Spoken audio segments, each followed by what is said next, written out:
So we'll continue with economics A level, still on monopoly. But today we want to talk about a natural monopoly. Why is it called a natural monopoly? It is called a natural monopoly because it only exists when a large firm will produce at an efficiency way than when there are other more firms in the industry. So it exists when a single firm can produce a good at a lower cost than multiple firms could, due to high infrastructure costs and other barriers to entry. So we have a natural monopoly because it is only ideal and efficient for a large firm to produce instead of allowing more firms to produce in that market. So this often occurs in industries with significant economies of scale, where large firms can operate more efficiently at a lower average cost. So industries that they need large amount of money to be spent on infrastructure. That means we cannot firm A, B, C, D, E, F coming to that industry to invest on infrastructure becomes a waste. So it is natural to have just one firm producing in that industry. So what are the characteristics of a natural monopoly? Number one, high fixed cost. Initial investment in infrastructure like pipelines, power lines, or networks are very high, making it costly for new competitors to enter the market. To start a power line, to start a pipeline, it is expensive. So it is ideal to have just one firm producing in such industry. So the market we have already shows that it should be natural. So that is why it's a natural monopoly. High fixed cost makes it a natural monopoly. Two, low marginal cost. Once the infrastructure is in place, as soon as we have the infrastructure in place, so additional cost of finding a new customer or additional cost of having a new customer will be relatively low. So what I'm saying here is that the marginal cost for additional customer is relatively low because the infrastructure is in place. Unlike when you need to increase your scale or you need to increase your output to add up more customers. So that will be expensive. That is where your MC cost to MR. But here, because the infrastructure is in place, so whatever additional customer you have, the cost of serving that customer will be relatively low. That's the second reason. The third one is economies of scale. And when we talk about economies of scale, we're talking about because it's a large scale of operation, it allows single firm to produce at a lower average cost than multiple firms, based on the fact that it's a large firm which has the opportunity to operate on a larger scale. So it will have a reduced average cost compared to when multiple firms come into that market. So these are the reasons why we have a natural monopoly. Then, examples of natural monopolies, we have the public utilities like water, electricity, and natural gas. These things are often natural monopolies because building duplicate infrastructure for these things will be expensive and becomes a waste. Two, railroads. Building and maintaining a vast railway network involves substantial fixed costs, making it difficult for new companies to compete.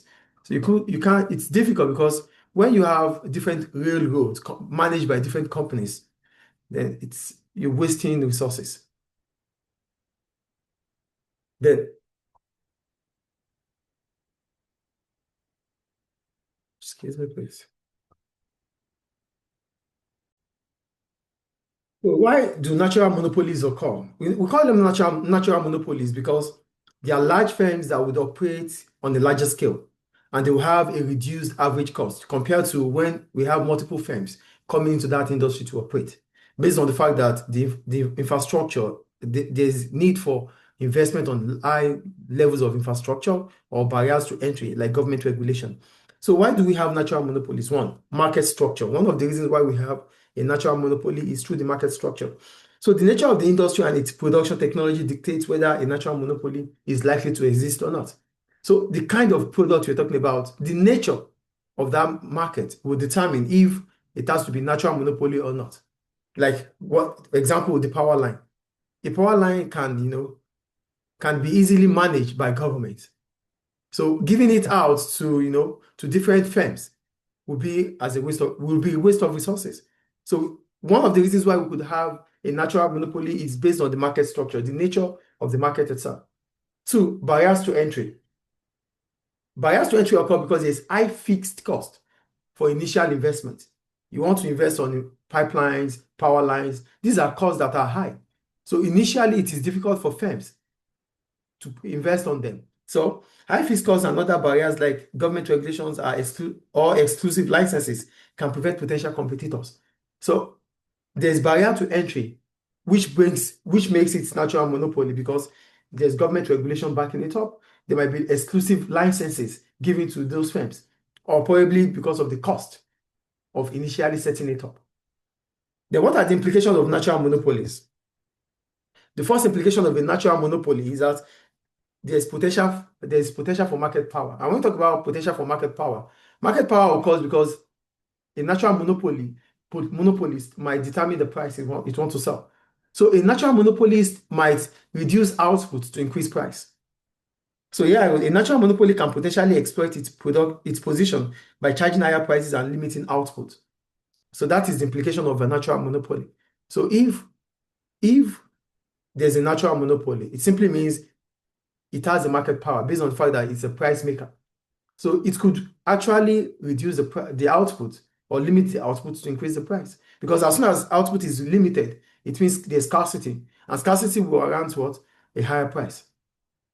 However, there's government regulation. So for every natural monopolist, there's government checking and balancing things. So yes, they might want to exploit customers, but with government regulations, it will be difficult for them to do. Maybe in the course of government trying to regulate things, government might incur more administrative cost, but government can regulate things. Government can check and balance things. So government regulation. Government often regulates natural monopolies to prevent abuse of market power and ensure that there are fair prices and accessibility to essential goods and services. Do you get it? Yeah. So that is the implication of a natural monopolist. So why is it difficult to have other firms coming into that industry? Why is it that why is it that one firm will produce at a lower average cost than multiple firms? So, however, if more firms try to produce, the gains from economies of scale will be reduced and costs will be higher. So, reasons why we don't want more firms for a natural monopoly is that as soon as more firms come in, they have to distribute the economies of scale amongst them.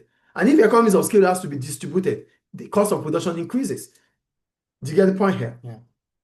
So what are the implications of having more firms where you are supposed to have a natural monopolist? Number one firm will tend to supply the whole market because if another firm tries to enter the market, it will not be able to compete as it will have higher costs than existing firm. So if more firms are coming in, based on the fact that the existing monopolist is already operating on a larger scale, any new firm coming in will not be able to compete because it's going to incur higher cost of production. And as a result of that, the prices will be what? Higher.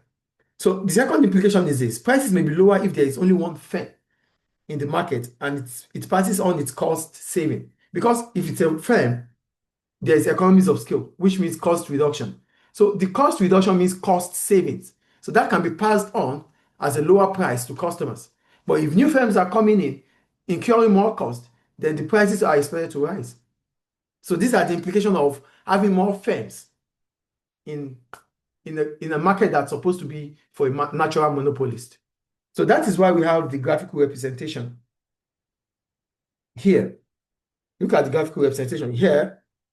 If a firm is producing, if just one firm is producing, the average cost of production will be $5 and it will produce 10,000 units. That means the demand in this market is 10,000 units.